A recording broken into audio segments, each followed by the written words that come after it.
bienvenue à qui nous a rejoint. Selon vous, est-ce que la France peut survivre à une non-qualification à la Coupe du Monde en 2014 au Brésil?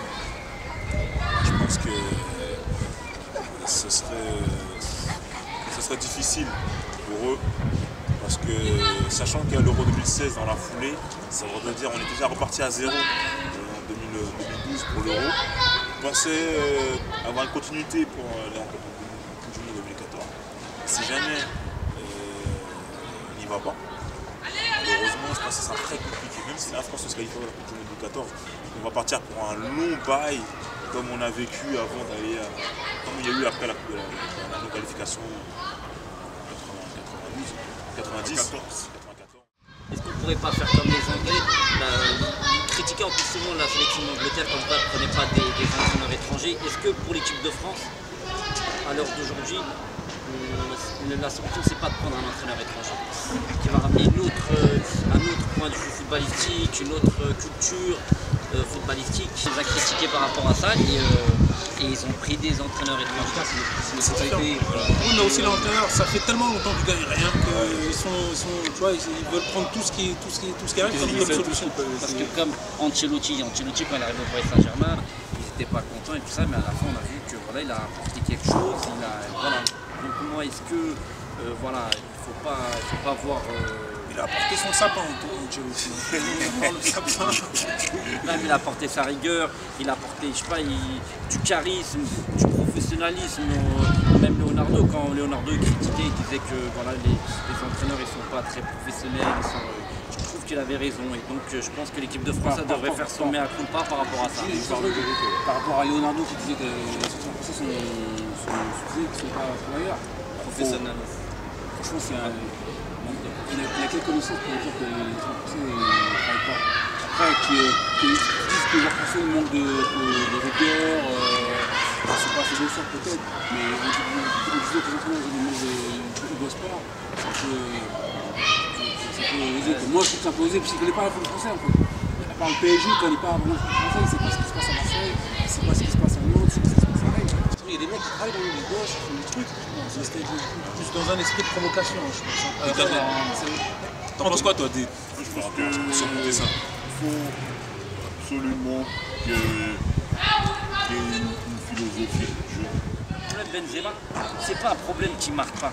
C'est un problème que pour moi les entraîneurs qui se sont succédés, ils n'ont pas remis à sa place. Benzema, je suis désolé, il dit qu'il est avant-centre, il dit que ses modèles, c'est Ronaldo, c'est Van Basten, c'est ceci.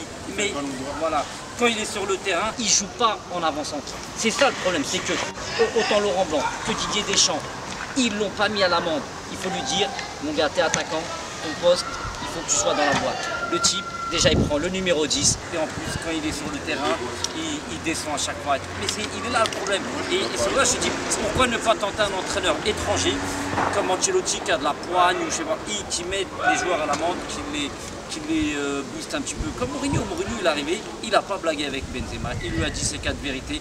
Le type, on va dire sur une période de 3, 4, 5 mois, il s'est réglé, il était bon. Et donc je pense que c'est ça qui manque. Ils sont un peu trop gentils avec les joueurs. On parlait de Benzema tout à l'heure, 15 matchs sans jouer, Sans marquer. Il joue comme il veut. Parce que Tu le jeu lui parles allait des pas. joueurs, tu parles d'une philosophie. Voilà, Mais en tout cas, il faut que tout soit cohérent. Ça ne peut pas être comme ça. C'est pas du hasard. C'est soit tu dis, avec ces mecs-là, comment je peux jouer au mieux. Et tu les mets. Et sinon, tu dis, je veux jouer comme ça. Avec quel joueur je vais prendre pour jouer comme ça. Et la chance qu'on a, après je suis d'accord avec Hamza, là il y a une opportunité de repartir à zéro avec les U20, si jamais on ne se qualifie pas.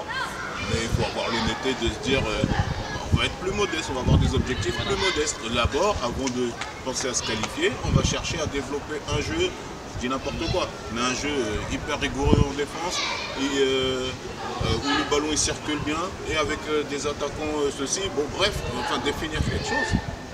Après on perdra des matchs, on prendra des cartons, et il y a bien un moment où on va s'améliorer, tu vois. Donc toi tu penses que surmonter comment surmonter une non-qualification, tu penses? Moi je pense, j'ai pas compris. Est-ce qu'ils peuvent surmonter une non-qualification? Je pense que c'est un mal pour un bien, parce que on l'a vu, moi je l'ai pour Domenech, on l'a vu avec Domenech. Alors Domenech, il a le record de qualification en phase finale. Super. Mais derrière, il y a quoi? Il a une finale au Coupe du Monde. Non, arrêtez de Zidane, c'est quand même Domenech aussi. C'est pas que Zidane. Zidane, il y avait aussi Il y a Thuram, Zidane, souviens-toi, avant de revenir, il arnaque tout le monde, il dit que Zidane, Thuram, il a dit qu'il revenait. Alors qu'il avait dit Thuram, il avait jamais dit qu'il revenait. Donc c'est Zidane qui dit et je reviens sous la condition. Avec Makelele, Et pas que ça, et les rendez-vous avec Patrick Vieira en cachette, et les ceci, les cela. Donc c'est zone de copains qui voulaient faire tout dernier le monde. par C'est Domenech qui est d'accord avec ça. C'est Zidane, Thuram, comment il s'appelle?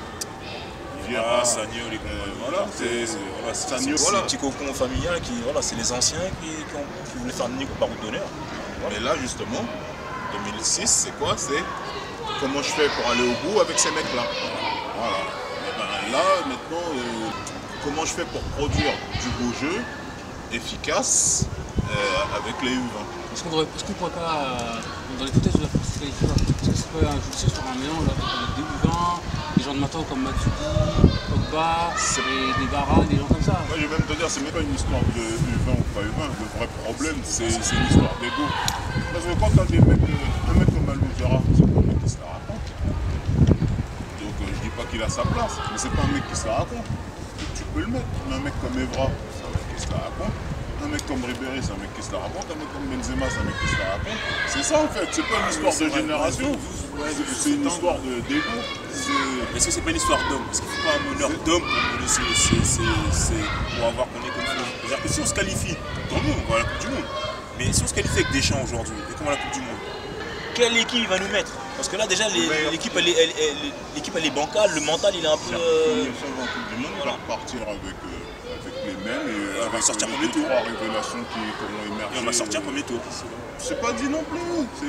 C'est pas dit non plus. Alors que l'Euro 2016, on est déjà qualifié. C'est-à-dire que l'Euro 2016, il n'y a pas la pression. Tu es déjà chez toi. Tu es chez toi. Donc, ils auront envie de briller. C'est une autre pression. C'est une autre pression. Ouais, mais c'est une pression qui est positive. Non, mais dans l'absolu, tu perds quoi? Rien. Tu perds 8 mois. Hein. Si tu vas à la Coupe du Monde, enfin 10 mois. C'est la terre du football. Tout le monde rêve d'aller jouer au Brésil, tout le monde rêve d'y aller, l'ambiance, comme tu dis, tout le monde. En fait, Pas que la France. oui, c'est vrai, ça fait. Si tu me dis des jeunes, parce que là, il y a aussi le problème, comme on disait tout à l'heure, il y a le problème de cette génération 87-88 qui sera encore présente. Qui seront eux sur les 28. Non, ils seront 28. C'est là que tu te trompes. Ils sont plus présents. Tu les giques alors. Tu giques Menez, tu giques Benarfa, tu giques Nasri, tu giques tous ceux qui n'ont pas l'esprit. Et s'ils se qualifient pas, Il avait dit ils veulent reconduire. Il partait, il avait dit qu'il partait. Il Partait, donc ce serait vraiment... mais bon, moi personnellement, je pense que la France ne pourra pas surmonter cet échec de ne pas se qualifier. Pas parce qu'on n'a pas les joueurs qu'il faut, mais parce que la pression qui va être mise pour gagner l'Euro 2016 va être tellement forte que celui qui va venir derrière, je ne sais pas si tu te rends compte un peu. Là c'est immense, t'es à domicile. Il faut quelqu'un qui ne pourra pas mettre la pression. Voilà, t'es à domicile. Pas 40 mètres. Voilà, voilà. Et voilà, c'est ça le truc. Et si jamais il échoue, comme Platini avait échoué à l'Euro. Mais après ça c'est le challenge, de toute façon. Là c'est. Voilà. Avec des joueurs encore plus doués. Avec des joueurs de haut qui vont l'écouter. Non mais Platini quand il a échoué, il a peut-être. La première génération qui sont. Cantona, Paille. Papin, il avait des vrais joueurs. Et derrière, il avait le Sadio de Marseille, il y avait comme ça, et Poli, c'était. Voilà, il faut cher. Non mais bon.